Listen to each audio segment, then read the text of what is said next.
Hello guys, welcome to Mentality Wednesday, and I'm Dr. S. And I'm Sylvia Landrum. And today guys, we're going to be talking about self-esteem. And so we're going to start off with the fantabulous Sylvia Landrum, the psychotherapist here at Windsor Almighty Counseling Services. And in consideration, I'm not so fantabulous, but before we even get started, guys, I want to do one simple thing. I would like to just do a brief moment of silence for Kobe Bryant and his daughter. Situation touched my heart greatly, so if we can do a brief moment of silence, if you don't mind.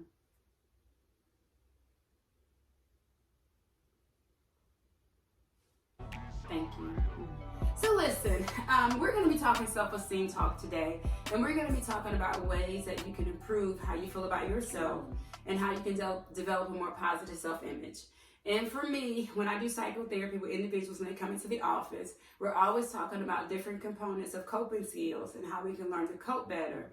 But when we start talking about feelings of self-esteem, it always goes back to past moments and things that happens in their life that has caused them to have a negative feeling of self. And so with that being said, a lot of the times when we do talk about self-image, it always comes in regards to the way that we affirm and the way that we treat ourselves.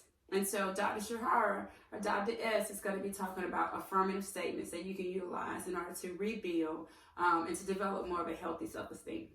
Absolutely. So one of the exercises that I always encourage is the mirror exercise. I absolutely love it. Why? Because it allows you to see you. And I'm not just seeing the beauty of the outside, but really looking inside to see who we really are. And I always have this thing that I used to tell my students. Tell yourself the things that you want somebody else to tell you. So whether they tell you that or not, you've already affirmed yourself. And so looking into the mirror and saying those things that you so desire about yourself. I am beautiful. I am confident. I am an overcomer.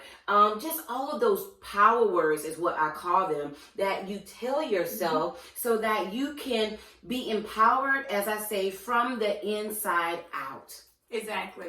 And when I talk to clients about self-esteem, my major focus is to get people to understand that self-esteem is a component of different things. It's a component of who you are, the people that you're around, and your spiritual makeup in regards to what you feel moralistically is right or wrong.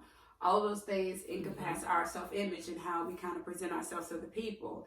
And I never talk about self-esteem in being that is high or my self-esteem is low.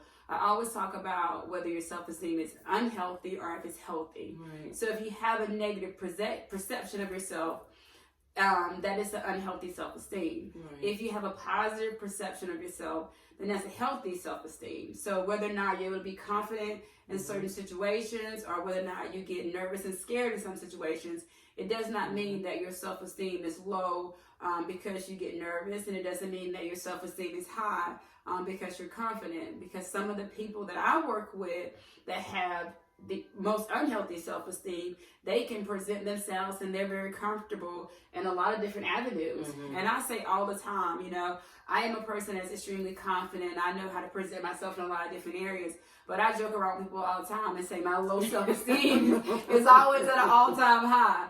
And so it's just different things like that as to how we express ourselves and how you feel about yourself and how you present yourself. Absolutely. What do you think? And also I always say it's self-esteem.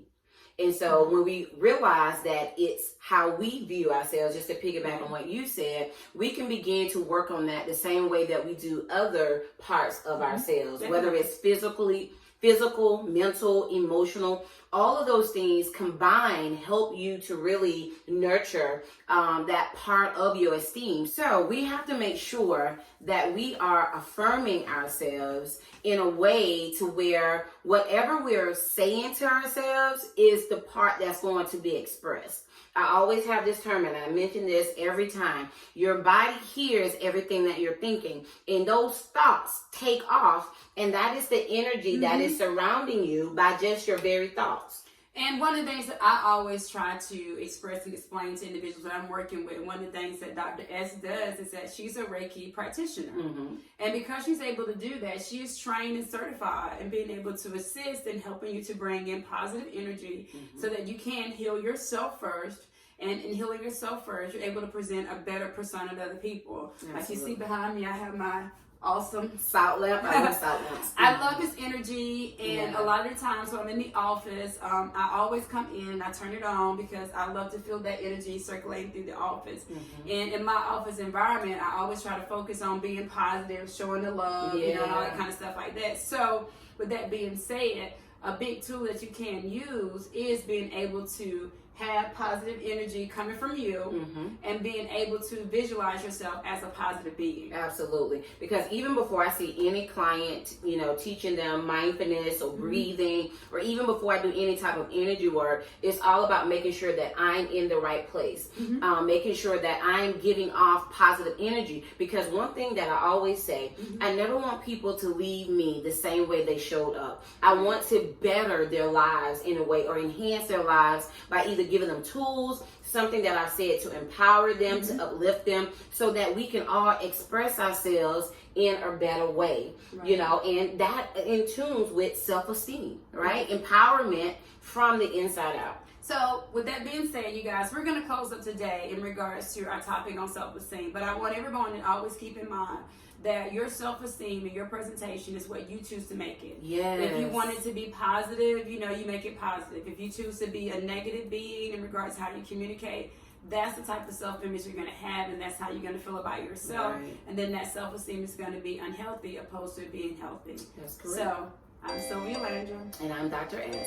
and we'll see you next week for Mindful Wednesdays. Mentality Wednesday.